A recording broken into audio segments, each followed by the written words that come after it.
Hi అండి. అందరూ ఎలా ఉన్నారు? బాగున్నారా? అయిపోయినాయి ఆ పనులన్నీ. నేను ఈరోజు గోధుమ రవ్వ, సగ్గుబియ్యం పరమాన్నం చేస్తున్నా అండి. దానికి కావాల్సింది అరకప్పు గోధుమ రవ్వ, అరకప్పు సగ్గుబియ్యము, కప్పు బెల్లము, కొద్దిగా జీడిపప్పు, కప్పు పాలు కాసి చల్లారబెట్టుకున్న పాలు అన్నీ రెడీ చేసి పెట్టేసుకున్నా అండి. బెల్లం మీకు స్వీట్ ఎక్కువ కావాలి అనుకుంటే కప్పున్నర వేసుకోండి.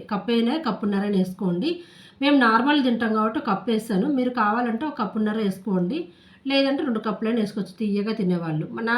మాకు స్వీట్ తగ్గట్టు నేను వేసుకున్నా అండి. ఇప్పుడు స్టవ్ మీద గిన్నె పెట్టేసి ముందుగా మనం కట్ చేసి పెట్టుకున్న జీడిపప్పు 2 స్పూన్లు నెయ్యేసి వేయించి పెట్టేసుకుందామండి. వేయించుకొని ఒక బౌల్‌లో తీసేసి 4 కప్పులు వాటర్ ఏస్తున్నా. 4 కప్పులు వాటర్ ఏసి కాస్త వేడెక్కినాక సగ్గుబియ్యం కడిగి నానబెట్టుకున్న సగ్గుబియ్యం వాటర్‌తో సహా ఏసేసుకుందాము. ఇంత వాటర్ ఏసి కదా లూజ్‌గా అవుద్దనుకోండి ఏమవ్వదండి గట్టి పడతది. సగ్గుబియ్యం కొంచెం ఉడకక ముందే రవ్వ ఏసుకుందాము.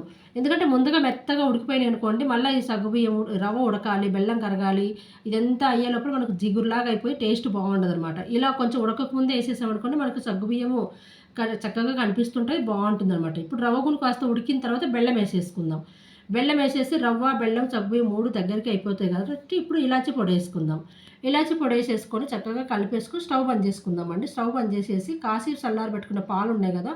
పాలు పోసేసుకొని కాస్త వేడి తగ్గినాక పాలు పోద్దాం. ముందు వేడి మీద కాకుండా. ఎందుకంటే మనం కాసిన పాలే కాబట్టి పర్వాలేదు.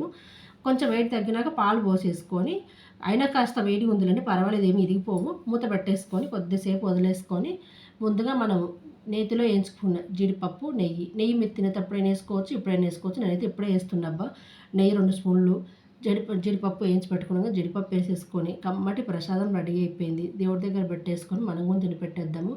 అసలు చాలా మంచిగా ఉంటుంది కదండీ! రవ్వ మంచిది. ఎందుకంటే సమ్మర్ కదా! ఇట్లా కాస్త చల్లదనంగా ఉంటుంది కాబట్టి సగ్గుబియ్యం మనకు దేవుడికి పెట్టేసుకొని పిల్లలైనా మనమైనా ఎవరైనా ఇష్టపడతారు బాగుంటుంది. ప్లీజ్ అబ్బా నచ్చితే లైక్ చేయండి, షేర్ చేయండి, కామెంట్ చేయండి. అందరికీ నచ్చుతుంది అనుకుంటున్నా. ఒక్కసారి ట్రై చేసి చూడండి ఈ విధంగా.